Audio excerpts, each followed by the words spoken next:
such a fun I little love that animation. animation. That is Yes. so great. Welcome back to Indie Now, friends. If you were looking for some fun movie ideas this Valentine's Day weekend, our good friend Christopher Lloyd from the Film Yap has everything you need to know, the best reviews in town.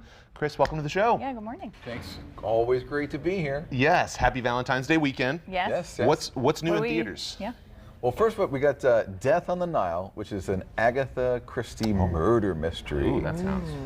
And this with Kenneth Branagh, and he's back with his, very famous detective doing his detecting. And the idea is that Gal Gadot plays a newlywed, and they're on a ship going down the Nile along with her new husband, Armie Hammer, and someone dies, and all the usual suspects are there. And he's got to round it up. What's really interesting about this is they've got the usual murder mystery stuff and who did it and who done it and all that great stuff. But it's also a really cool character exploration of the detective character.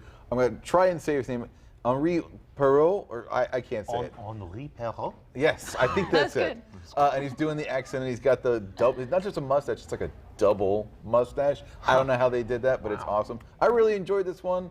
Logan Sowash has a review of it up on FilmYap.substack.com, so go check that out. Okay. That sounds fun. Death on the Nile. Yeah. Interesting. Gotta go Okay. see that one. Talk to me about Catch the Fair One. What's So that this all is about? a boxing about a boxer who's an indigenous woman, and her sister disappeared a couple years ago, and she has come up with this idea to go find her, and she's going to do this by immersing herself in this world of sex trafficking for young girls, in particular for young women and young Native women. It's really gritty sort of story with this boxing backdrop, played by a real boxer, Callie Rice, who stars in it. So a really breakout acting move for her. She also wrote the story for this because she's involved in missing indigenous girls movement. So she said, let me do a whole movie about this subject. So very gritty, very tough to watch, but very well done. Okay, Catch the Fair One. That Yeah. looks interesting. I like that she's Okay. an actual boxer too. Yes, and she Makes looks the it- part.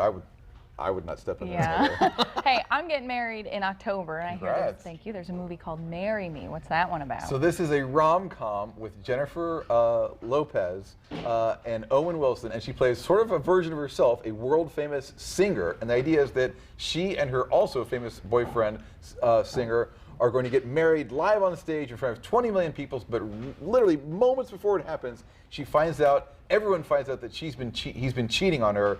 And in this terrible emotional state, she just reaches out to this guy in the audience and says, okay, I'm going to marry you instead. And he's Oh just like a my normal, goodness. like nerdy math teacher, nobody.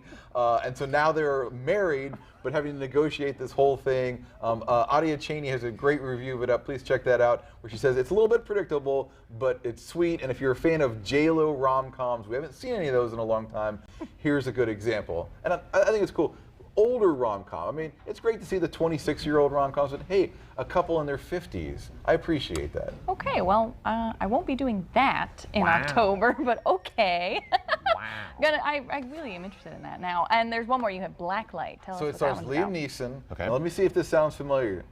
He's a gentleman. He's older, but he's still got the goods. He's a particular set of skills, and some people are coming after him and his family. Yeah. And the setup here is he's like a government secret agent type, and he's getting ready to hang it up, but he gets involved with some bad things that he finds out that his government's been doing, and they come after his family and kidnap his granddaughter. And again, I like the age appropriateness, because Liam Neeson, I love him, he looks great, but he's not going to have a 10-year-old daughter. It's Right. got to be a granddaughter.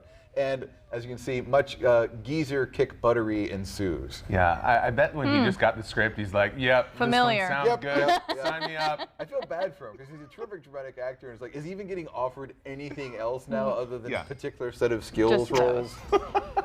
Those are fun. Tell us about your Oscar nomination reaction. So if you saw them, they came out, and I got a whole long analysis up there on the Film Yap Substack. Go check that out. If you guys had any big reactions, snubs, or surprises, a lot of people talking about Lady Gaga did not get nominated for House of Gucci. I remember you saying when we previewed that one, you're like, a lot of people are saying she might be there, but she got snubbed, huh? Yeah, I didn't see it. The movie kind of didn't do well and didn't Okay. get reviewed, didn't get a great reaction. Dune got a ton of nominations, but the director, Denis Villeneuve, did not get nominated for Best Director. So a lot of people were talking about that one. Okay. Some pleasant surprises.